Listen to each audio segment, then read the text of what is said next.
Hey there, and welcome to another Chef Knives to Go quick look product review. I'm Steve Gamache, and what we have this time is the Kurosaki Fujin series, the VG-10 Bunka 170mm knife. So this line has a three-layer, actually multi-layer construction, but the center hard core cutting-edge steel is VG-10 full stainless steel. It's a popular steel used in a lot of kitchen knife brands. The heat treat on that is typically about 61, at least he takes it probably to 60-61 Rockwell.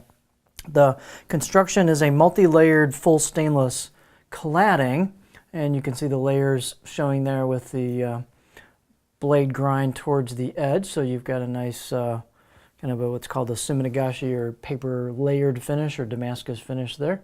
And then you've got a very interesting dynamic looking kind of slashed pattern like driving raindrops embedded or embossed into the blade flats. This is a very aesthetically interesting blade and really very eye-catching. So it's a really cool looking knife. In addition, it's a great performer. So the weight and dimensions on these are going to vary a little bit from knife to knife, but this particular one is 122 grams or 4.3 ounces. The edge length is right about 165 or about 6.5 inches from the tip to the back of the heel. This is called the chin right here. The overall length is 12.4 inches or 314 millimeters. And these are fairly thick coming out of the handle, but they thin out really fast on the spine thickness. So I got about 3.25 millimeters coming out of the handle above the back of the blade, the chin back here, but you can see it thins out quickly to about 1.8. And this is kind of a reverse sword tip here on this Bunka style, so pretty much holds that until you hit the grind. It's a fairly generous grind on these, and you can obviously see where the change occurs and when the grind starts happening down towards the edge. So that means the tip is pretty darn thin. These are great performing knives. You can see some polish on the spine there as well. Here is the choil shot, the back of the blade, and it's thin at the edge from there as well. So let's see, blade height is about 45.5 millimeters on this particular sample at the back here. And the handle is octagonal rosewood, ambidextrous with a black pack-of-wood ferrule, which is a stabilized wood product, kind of a standard handle on a lot of knives.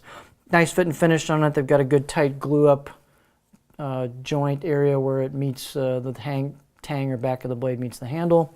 And the handle circumference on this one's about 2.9 inches or 73 millimeters where the two materials meet. You can see you've got a pretty generous neck here coming out of the front of the handle, the ferrule, and a nice gentle curve here from the choil, which is the back of the blade, into that. So you've got a good spot there for your finger for a pinch grip. Rosewood's not the world's lightest wood, so the balance point is going to be back here a little bit because the blade's fairly light. And so there's your balance point. But it's a light, nimble feel. I wouldn't call it really handle heavy too much. It's still pretty nimble and pretty neutral in a pinch grip. Obviously a racket grip is going to be a little more, even more neutral than that. But anyway, very light, flickable blade. Fit and finish is very good on these. Let's get our beauty shot going. So as you can see, there's a lot going on with these. They have laser engraved kanji on there, although there is a raised texture to it. Until you look really close, it has that effect of a hand chiseled type kanji. Not quite, like I said, if you get really close and almost magnify it and look at it, you can kind of tell the difference, but it's still a pretty cool effect. So very nice looking blade. You can see obviously where the grind starts down towards the edge from the sides of the blade flat's pretty easy to tell. You've got a fairly decent amount of polish to it. They've got some polish and a little bit of rounding on the corners of the spine. You've got a nice polish job and a little bit of rounding on the edges of the choil. Out of the box edge, I'd say it was 6 out of 10, maybe 7 out of 10, nice and sharp. And can't really comment too much on edge retention. I've been using the 210 version of this and it's done well so far, but again, I'm no professional prep cook or anything. The performance is really good on this. It's got a nice fit and finish, nice straight blades. It should have good, Kurosaki knows his heat treats, so it should have a nice heat treatment for VG-10. And so it's really cool looking, all stainless option. Let's see what else. We've got the cutting board profile. Can't forget about that. Almost skipped that.